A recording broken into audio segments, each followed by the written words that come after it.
biriya bintu birandya bikambabaza wa mwana we nkumva n'umutima waturika.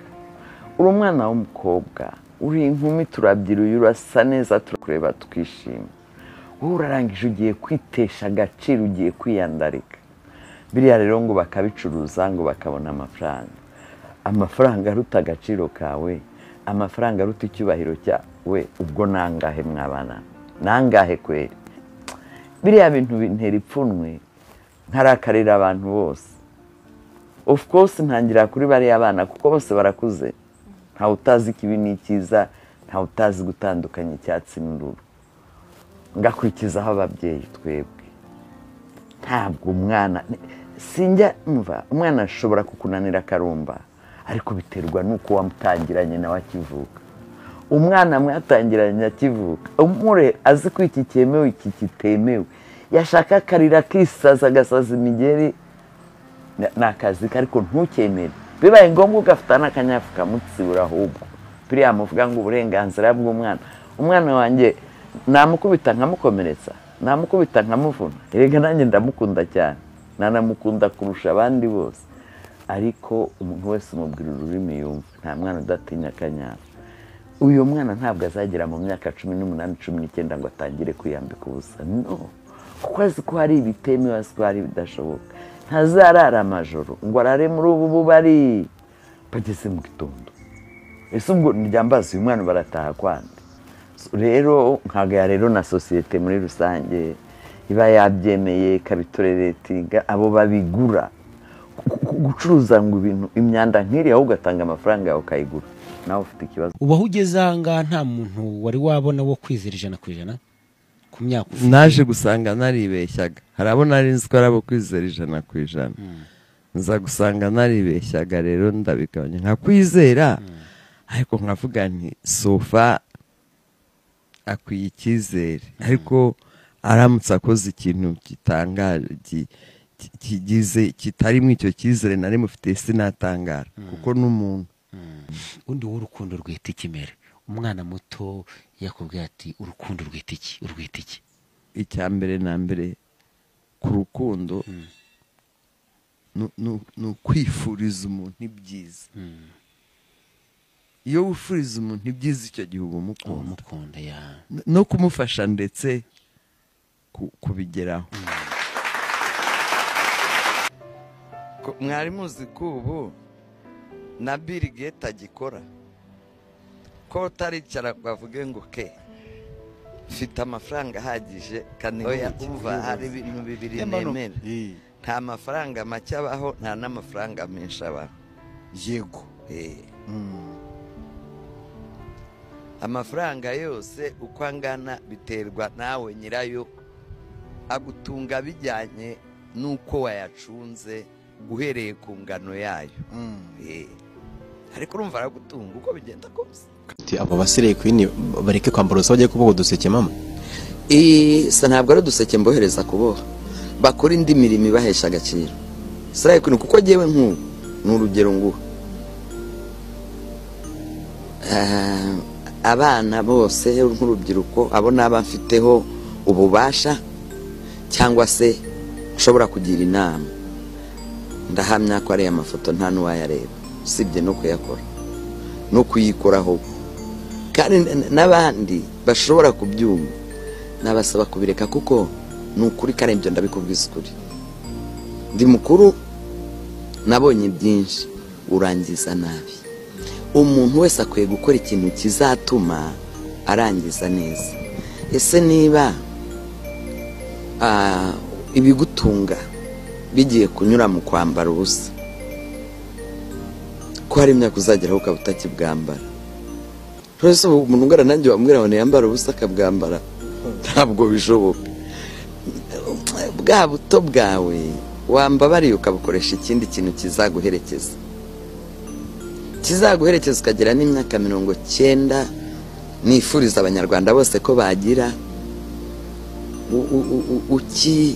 ugifite agaciro, ugifite icyubahiro, ugifite uko uhagaze. Kuko hari ibintu ushobora gukora wenda muri uwo mwanya wo ukabyita ko bifitemo inyungu, ariko ntabwo biguherekeza. Ukwiye kuba ubitekerezaho.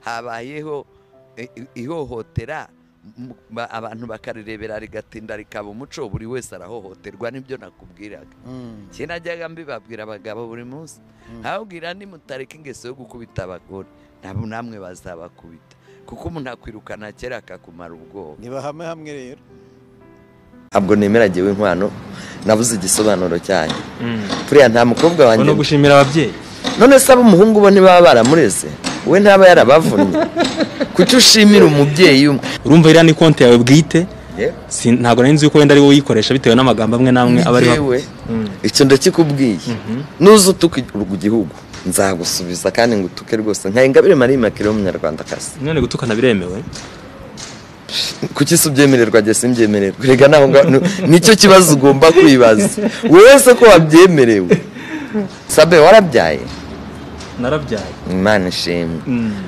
kandi ni wowe uwaza akagukubitira umwana wagenda umubwira uri very polite atari ko rwose nyakubahwa nukuri uyu mwana ntimwari mukwiye kumukubita niko wabigenza kwihanirira ngo ntibyemewe amategeko uzumva namututse bikamubabaza azandege ndabizi Pastor Queens n'abandi benshi bigize abasirimu cyane babaye abasirimu cyane babaye ni Burayi baneze amashuri menshi wenda jyewe ntize baraza kuntuka kumbwira ko batemeranya nanjye ariko nta nubwo ari ngombwa kutwemeranya ese ubundi wa mwana we urambara ubusa uyu munsi ufite imyaka 25 very fine harya burya nongera 40 usongera kwambara ubusa ninde uzaba kikureba ikindi aya mashusho ntasibangana uratekereza umwana uzabyara uzajya ubona amashusho yawe wambaye ubusa hariya n'abandi bana bangana bayamwereka uratekereza ko ibi bintu uri gukora bishobora kuzaba incyuro ku mwana wawe yaba umukobwa yaba umuhungu nakura azagira ikibazo nanashaka n'uwo bashakanye azajya bimucyurira bishobora no kuzamubuza n'ayo mahirwe wowe ubwawe ujya gushaka ibyo ngira ngo n'umuntu wese kandi ubikora ya muhungu ya mukobwa ubanza kumenya background y'ubushaka uwo ari we usahura n'umwana w'umukobwa n'umukunda bakubwire ni wa wundi umwe nyine yajyaga yambara ubusa kada sibyo umukobwa nawe nibamubwira umuhungu wawe nawe ngo no wundi nyine yajyaga yambara ubusa kweka sinabivamo ibyo byose abantu baba bakwiye kubitekereza ukora ibintu uyu munsi ugira ngo ntacyo bitwaye wumva ndetse ngo binagezweho uko mwakabyarawe umuntu arakubwira ngo kwambara ubusa bigezweho koko ariko ujye utekereza n'ingaruka bizagira burya nta kintu kitagira ingaruka ndabizi ubu baraza kuntuka cyane usibye ko ntacyo bintu nkaya sinzi n'impamvu bakirirwa bigora abantu kuko babonye ko ntanabyitaho wowe urambwira ngo umuco w'abanyarwanda ugafata umwana ukamwambika ikanzu isatuye kugera aha akavuga urwongereza ubwo ni umuco icyongereza cyo kiri muri brain ma uramenye ahubwo utakivuga nta bwonko agira uramenye kumvikana ubwonko nibaza mujye mwitonda mugende gahoro mu bintu noneho rero simbizi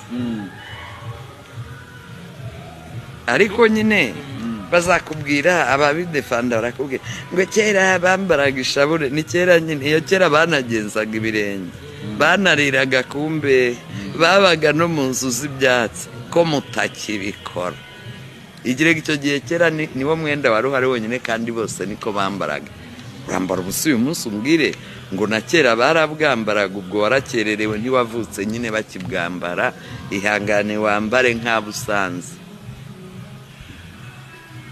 ushaka ko muri Miss Rwanda abantu bambara amakanzu agera ku birenge tanapasuye abahagera ahubwo abakubura hasi ariko nitako rigaragara ukanibaza icyo bimaze ko n'ubundi yiyambariye ubusa barinda ikanzira rindi testinga beauty Yesu Kristo harya beauty ni iki siko nshobora kuba ntabizi kari ubwiza none se ubwiza ni iki mwiza nagira ngo nuwambara akaberwa byerekana ukaraga umubyimba hariya ugeze kuvuga ati ayo maguru niba ari meza akaba yafite kucyo atayerekana nawe kandi umuntu mukuru none se amaguru ye ni igicuruzwa none bazagiye muri expo rero igikondo ubundi buriya ngo isa nayo birasa nyine nazo bitandukanye cyane